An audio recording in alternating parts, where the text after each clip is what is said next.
Paltrocast. Technology aside, things are going great for you today, Grace, I assume? Yes, they are. I'm very happy to be here. Thank you. Well, there you go. Daniel, longtime fan of your work and now a fan of Grace's work as well. What was the first project that you two worked on together? Gracie, would it have been the Cave Girl second journey back in time? I think you PA'd on that. Probably. We did a lot of kind of shorts that I helped on, but then really legitimately helped was on getting Grace, and I was at PA on that. Was probably the biggest thing. And then we wrote together a lot. Yeah, we our family, we also started a theater company in Burbank, and the family was always there, part of putting the play together, or running lines, helping me with rehearsals. I don't know, we've become the Coens, my father thanks you, my mother thanks you, my sister thanks you, and I thank you. Hey, Gracie, do you know what I'm talking about when I say that? And she's frozen. Yeah, We become the performing family. That's true. And, Daniel, if I can throw the first of many compliments in your direction right here, besides being one of the most prolific actors that I'm aware of, you're so impossible to pigeonhole. So, for example, with Lucky Louie, there's a faith element to it, like a lot of your productions, but you're a mobster. So you're able to do both of those. And we see from your work on CSI, they go, whatever Italian last name we can give this guy, he'll take it. So you remain really hard to pigeonhole and all that. But I'll throw that compliment to a question to Grace, and that's, what was the start of Lucky Louie? Did you have the idea? How did it begin? I would say for this one, he had the first seed, because it was originally him pitching it to me. And then, you sit and you start writing it, and you kind of come up with the story and outline what you think. And then by that point, it becomes both of our ideas. But for this one, it started with him. We've done another one where it started with me. But I think that's what we're good at, is like going inside the other's head and being like, okay, I'm trying to see what you're seeing. I'm trying to picture the story that you want to tell. So even though we're both sticking to the original idea, that was, that thing that he had. Right. It came out of Darren. I mean, the fact that COVID was going on and the whole world was shut down.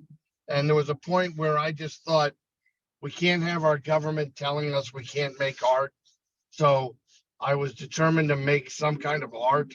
We had announced another movie, and we couldn't do that movie because it required football players and like that.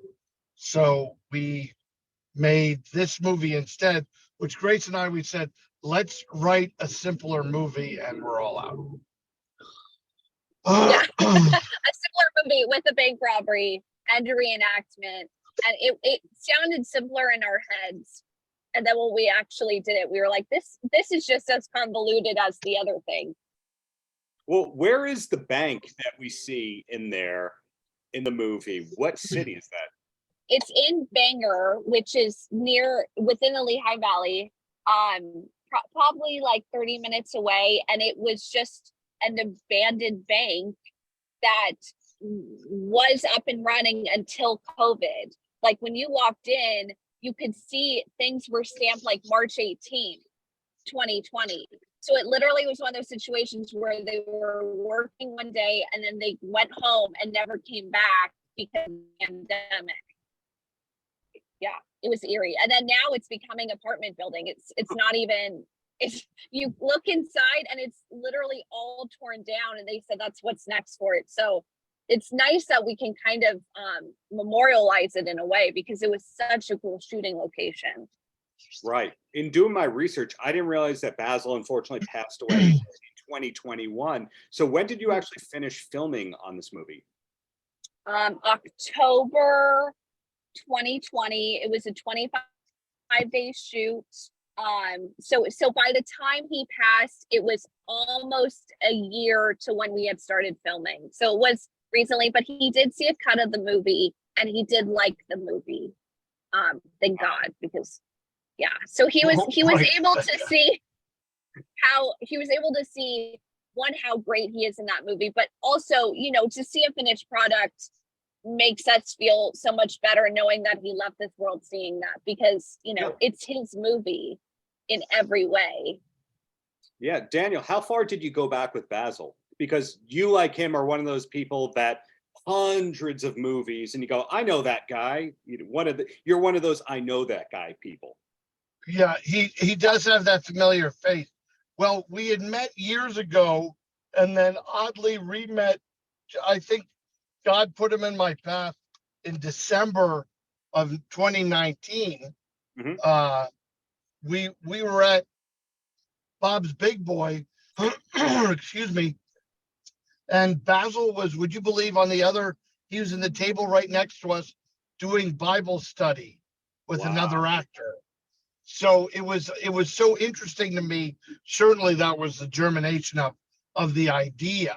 Yeah. You know, obviously it was like, you know, that was the first thing I thought of, because we thought of the bank robbery first. And then I thought it'd be funny to try to confuse the audience, because I like movies where you don't know what's going to happen next. Unlike every movie they make now where you do know what's going to happen next. And I thought it'd be funny for people to go, oh, here's the bank robbers. And then they go, oh, no, they can't be if it was 50 years ago, because they're only 50. Yeah, I think this was, Basil was presented to us at just the right moment in time. Gracie has always been very good with, since she was a little girl, she loves older humans. I love old people. We used to be afraid she'd kidnap them, like she trapped them with promises of tapioca, and then she'd bring them to our house. But Basil, you know, that thing got into my crawl, that here was a guy as talented as he was, and when Grace met him, she agreed, and it was like, well, we got to write him a movie. Let's write him a movie. Mm-hmm. And that's kind of what we did. We just decided to write him a movie. Well, related to that, I have one more question for each of you before I let you go. And Grace, that's in completing this great feature alongside your father as co-writer, co-director, etc. Are you going to be writing another movie with Daniel Roebuck, or are we done after this one? I'm throwing in the towel. What if she did that? What if I didn't know it? Darren, what if I didn't know it? She goes, yeah, no, we're not ever writing again. I'd be like, what? One of the with showings, he goes, this is the next movie we're writing. And I think in the photo, I'm like, I didn't know that, but yeah, I guess that's the next movie we're writing. So he still helps me edit when I do my respective things. I help him edit, but he would like to do the next movie. He does want to write together, very focused on veterans. I'm not going to have him say the name because I feel like he's already given 4 different names. Every time he says it, it's a different name. So wait till he actually write it to come up with that. So we'll probably do that. I don't know, I guess the end of summer, fall, when we're never really in the same place for long. So that's my answer. What's your answer to that? Well, I would love to work with you again, Grace. Thank you for allowing me. Darren, the simple fact is we're good at it together. Yeah. And she's a great writer on her own, and I've certainly written on my own. But we're hoping that this is maybe, the beginning of something great, that, we could just do this again and again. And we'll co-direct that next feature as well. I think we're in a good pattern. I directed one, we directed one, I directed one, we directed one. Then she'll be like, and then I direct one, and you direct. Yeah. So we'll get to that, I'm sure. But look, I graduate to that eventually. Yeah. It's just funny how this all, Tammy, my wife, Grace's stepmother, we've just all kind of formed this ability to get this stuff done, even to the point where in this other feature Tuesday's Flu, the Perry brothers hired our team to make their movie, which is not a faith-based movie. Yeah, it's not even close. Yeah. I have great hope and positive feelings for it. But you know, like a writer should be able to write anything, and a director should be able to direct anything. And certainly with my experience working with the directors I have, you know, in everything, I should be able to make everything. So I don't know. Gracie and I have a long career ahead of us, and Grace has an even longer career ahead of her. And I'm just glad that I'm eventually going to just be here to ride her coattails. That's what I'm looking forward to. He's waiting for that. My last question before I let you go, Daniel is a big fan, longtime fan. The first movie where I really said, I know that guy, is The Late Shift. I love that movie. Now, thank you. These decades later, do you love The Late Shift, or do you look back at it and go, I shouldn't have done that? Oh no, I very, very much so. It led to a wonderful, I think a respectful friendship with Jay. Gracie was a fan of Jay's, or is a fan, and Big fan. she asked if we could go to the last week of taping, so we did. And we're standing on the stage with Jay after the show, and he goes, "Hey, Danny, how long ago was that movie?" And I said, "Gosh, it's so funny you ask, because I have Grace here. It was exactly Grace ago, because she was born literally the day after we finished shooting." Wow. Okay, that is a great historical mile marker. So Grace, congratulations on having that footnote to you as well. I like it. It's a good movie to be, correlated with. I'll take it. Hey, I revisited it. Of course, I pulled a scene out yesterday. Treat Williams and I had no scenes together, but I wrote about this yesterday. My gosh, Darren, I had like the most incredible experience at the New York premiere of the movie. Treat and his wife sat directly behind Grace's mother and me. And the entire movie, he would jump and he'd grab me by the shoulders and he'd say, like, the most lovely affirmations. Oh my God, you're so good. Oh God, you're good. And he did it the whole movie. Every time I had a scene that he liked. And I've been reviewed a lot. I've gotten good reviews. I've gotten bad reviews. I once wrote Tony Randall a letter, and in his response to me, he said, "It is heartwarming to receive praise from another actor." And that's what that moment to me, I will never forget that night, because I thought actually he may have dislocated my shoulder.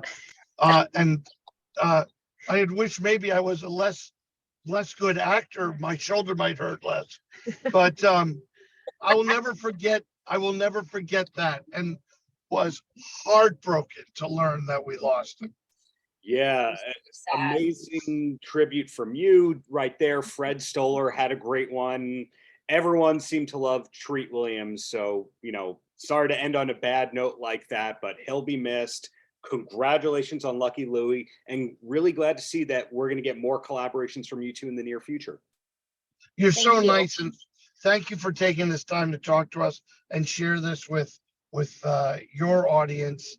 And Yes, people can simply go to achannelofpeace.org if they want to see what we're doing and how we're doing it. Because Darren, what we're doing is one thing. How we're doing it is completely off the rails, because we are literally making films through a legitimate not-for-profit in which none of us take profit or money to do any of it, but we put the money into the next movie. So that's our plan. Paltrocast.